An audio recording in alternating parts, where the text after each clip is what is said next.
The Man in the Iron Mask by Alexandre Dumas. Chapter 28. Preparations for Departure. Athos lost no more time in combating this immutable resolution. He gave all his attention to preparing, during the 2 days the duke had granted him, the proper appointments for Raoul. This labor chiefly concerned Grimaud, who immediately applied himself to it with the goodwill and intelligence we know he possessed. Athos gave this worthy servant orders to take the route to Paris when the equipments should be ready, and, not to expose himself to the danger of keeping the duke waiting, or delaying Raoul, so that the duke should perceive his absence, he himself, the day after the visit of M. de Beaufort, set off for Paris with his son. For the poor young man, it was an emotion easily to be understood, thus to return to Paris amongst all the people who had known and loved him. Every face recalled a pang to him who had suffered so much, to him who had loved so much, some circumstance of his unhappy love. Raoul, on approaching Paris, felt as if he were dying. Once in Paris he really existed no longer. When he reached Guiche's residence, he was informed that Guiche was with Monsieur. Raoul took the road to the Luxembourg, and when arrived, without suspecting that he was going to the place where La Valliere had lived, he heard so much music and respired so many perfumes, he heard so much joyous laughter, and saw so many dancing shadows, that if it had not been for a charitable woman who perceived him so dejected and pale beneath the doorway, he would have remained there a few minutes, and then would have gone away, never to return. But, as we have said, in the first antechamber he had stopped, solely for the sake of not mixing himself with all those happy beings he felt were moving around him in the adjacent salons. And as one of Monsieur's servants, recognizing him, had asked him if he wished to see Monsieur or Madame, Raoul had scarcely answered him, but had sunk down upon a bench near the velvet doorway, looking at a clock, which had stopped for nearly an hour. The servant had passed on, and another, better acquainted with him, had come up and interrogated Raoul whether he should inform Monsieur de Guiche of his being there. This name did not even arouse the recollections of Raoul. The persistent servant went on to relate that de Guiche had just invented a new game of lottery, and was teaching it to the ladies. Raoul, opening his large eyes, like the absent man in Theophrastus, made no answer, but his sadness increased 2 shades. With his head hanging down, his limbs relaxed, his mouth half open for the escape of his sighs, Raoul remained thus forgotten in the antechamber, when all at once a lady's robe passed, rubbing against the doors of a side salon, which opened on the gallery. A lady, young, pretty, and gay, scolding an officer of the household, entered by that way, and expressed herself with much vivacity. The officer replied in calm but firm sentences. It was rather a little love pet than a quarrel of courtiers, and was terminated by a kiss on the fingers of the lady. Suddenly, on perceiving Raoul, the lady became silent, and, pushing away the officer, "Make your escape, Malicorne," said she. "I did not think there was anyone here. I shall curse you if they have either heard or seen us." Malicorne hastened away. The young lady advanced behind Raoul, and stretching her joyous face over him as he lay, "Monsieur is a gallant man," said she, "and no doubt—" She here interrupted herself by uttering a cry. "Raoul!" said she, blushing. "Mademoiselle de Montalais!" said Raoul, paler than death. He rose unsteadily and tried to make his way across the slippery mosaic of the floor, but she had comprehended that savage and cruel grief. She felt that in the flight of Raoul there was an accusation of herself. A woman, ever vigilant, she did not think she ought to let the opportunity slip of making good her justification. But Raoul, though stopped by her in the middle of the gallery, did not seem disposed to surrender without a combat. He took it up in a tone so cold and embarrassed, that if they had been thus surprised, the whole court would have no doubt about the proceedings of Mademoiselle de Montalais. "Ah, monsieur," said she with disdain, "what you are doing is very unworthy of a gentleman. My heart inclines me to speak to you. You compromise me by a reception almost uncivil. You are wrong, monsieur, and you confound your friends with enemies. Farewell." Raoul had sworn never to speak of Louise, never even to look at those who might have seen Louise. He was going into another world, that he might never meet with anything Louise had seen or even touched. But after the first shock of his pride, after having had a glimpse of Montalais, the companion of Louise, Montalais, who reminded him of the turret of Blois and the joys of youth, all his reason faded away. "Pardon me, mademoiselle. It enters not, it cannot enter into my thoughts to be uncivil." "Do you wish to speak to me?" said she, with a smile of former days. "Well, come somewhere else, or we may be surprised." "Oh," said he. She looked at the clock, doubtingly, then having reflected, "In my apartment," said she, "we shall have an hour to ourselves." And taking her course, lighter than a fairy, she ran up to her chamber, followed by Raoul. Shutting the door, and placing in the hands of her cameriste the mantle she held upon her arm, "You were seeking Monsieur de Guiche, were you not?" said she to Raoul. "Yes, mademoiselle." "I will go and ask him to come up here, presently, after I have spoken to you." "Do so, mademoiselle." "Are you angry with me?" Raoul looked at her for a moment, then, casting down his eyes, "Yes," said he. "You think I was concerned in the plot which brought about the rupture, do you not?" "Rupture!" said he, with bitterness. "Oh, mademoiselle, there can be no rupture where there has been no love." "You are in error," replied Montalais. "Louise did love you." Raoul started. "Not with love, I know, but she liked you, and you ought to have married her before you set out for London." Raoul broke into a sinister laugh, which made Montalais shudder. "You tell me that very much at your ease, mademoiselle. Do people marry whom they like?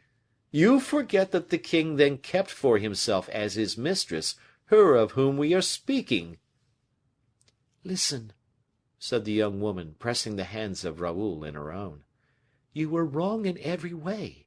A man of your age ought never to leave a woman of hers alone." "There is no longer any faith in the world, then," said Raoul. "No, vicomte," said Montalais, quietly. "Nevertheless, let me tell you that, if, instead of loving Louise coldly and philosophically, you had endeavored to awaken her to love—" "Enough, I pray you, mademoiselle," said Raoul. "I feel as though you were all, of both sexes, of a different age from me. You can laugh, and you can banter agreeably. Mademoiselle, I loved Mademoiselle de—" Raoul could not pronounce her name. "I loved her well. I put my faith in her.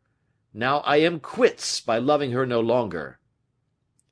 "Oh, vicomte," said Montalais, pointing to his reflection in a looking glass. "I know what you mean, mademoiselle. I am much altered, am I not? Well, do you know why? Because my face is the mirror of my heart, the outer surface changed to match the mind within."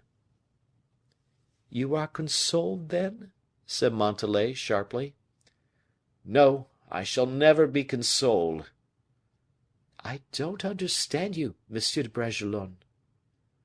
"I care but little for that. I do not quite understand myself." "You have not even tried to speak to Louise?" "Who? I?" exclaimed the young man, with eyes flashing fire. "I! Why do you not advise me to marry her? Perhaps the king would consent now. and he rose from his chair full of anger. "I see," said Montalais, "that you are not cured, and that Louise has one enemy the more." "One enemy the more!" "Yes, favorites are but little loved at the court of France." "Oh, while she has her lover to protect her, is not that enough? She has chosen him of such a quality that her enemies cannot prevail against her." But stopping all at once, "And then she has you for a friend, mademoiselle," added he, with a shade of irony which did not glide off the cuirass. "Who, I? Oh, no! I am no longer one of those whom Mademoiselle de la Valliere condescends to look upon, but—" This but, so big with menace and with storm, this but, which made the heart of Raoul beat, such griefs did it presage for her, whom lately he loved so dearly, this terrible but, so significant in a woman like Montalais, was interrupted by a moderately loud noise heard by the speakers, proceeding from the alcove behind the wainscoting. Montalais turned to listen, and Raoul was already rising, when a lady entered the room quietly by the secret door, which she closed after her. "Madame!" exclaimed Raoul, on recognizing the sister-in-law of the king. "Stupid wretch!" murmured Montalais, throwing herself, but too late, before the princess. "I have been mistaken in an hour." She had, however, time to warn the princess, who was walking towards Raoul. "Monsieur de Bragelonne, madame." And at these words the princess drew back, uttering a cry in her turn. "Your royal highness," said Montalais, with volubility, "is kind enough to think of this lottery, and—" The princess began to lose countenance. Raoul hastened his departure, without divining all, but he felt that he was in the way. Madame was preparing a word of transition to recover herself, when a closet opened in front of the alcove, and M. de Guiche issued, all radiant, also from that closet. The palest of the four, we must admit, was still Raoul. The princess, however, was near fainting, and was obliged to lean upon the foot of the bed for support. No one ventured to support her. This scene occupied several minutes of terrible suspense. But Raoul broke it. He went up to the count, whose inexpressible emotion made his knees tremble, and taking his hand, "Dear count," said he, "tell madame I am too unhappy not to merit pardon. Tell her, also, that I have loved in the course of my life, and that the horror of the treachery that has been practiced on me renders me inexorable towards all other treachery that may be committed around me. This is why, mademoiselle," said he, smiling to Montalais, "I never would divulge the secret of the visits of my friend to your apartment. Obtain from madame, who is so clement and so generous, obtain her pardon. For you whom she has just surprised also. You are both free. Love each other. Be happy." The princess felt for a moment a despair that cannot be described. It was repugnant to her, notwithstanding the exquisite delicacy which Raoul had exhibited, to feel herself at the mercy of one who had discovered such an indiscretion. It was equally repugnant to her to accept the evasion offered by this delicate deception. Agitated, nervous, she struggled against the double stings of these two troubles. Raoul comprehended her position, and came once more to her aid. Bending his knee before her, "Madame," said he, in a low voice, "in 2 days I shall be far from Paris. In a fortnight I shall be far from France, where I shall never be seen again." "Are you going away, then?" said she, with great delight. "With Monsieur de Beaufort." "Into Africa!" cried De Guiche in his turn. "You, Raoul! Oh, my friend! Into Africa, where everybody dies!" And forgetting everything, forgetting that forgetfulness itself compromised the princess more eloquently than his presence, "Ingrate!" said he, and you have not even consulted me. And he embraced him, during which time Montalais had led away Madame, and disappeared herself. Raoul passed his hand over his brow, and said with a smile, "I have been dreaming." Then warmly to Guiche, who by degrees absorbed him, "My friend," said he, "I conceal nothing from you, who are the elected of my heart. I am going to seek death in yonder country. Your secret will not remain in my breast more than a year." "Ah, Raoul, a man!" "Do you know what is my thought, count?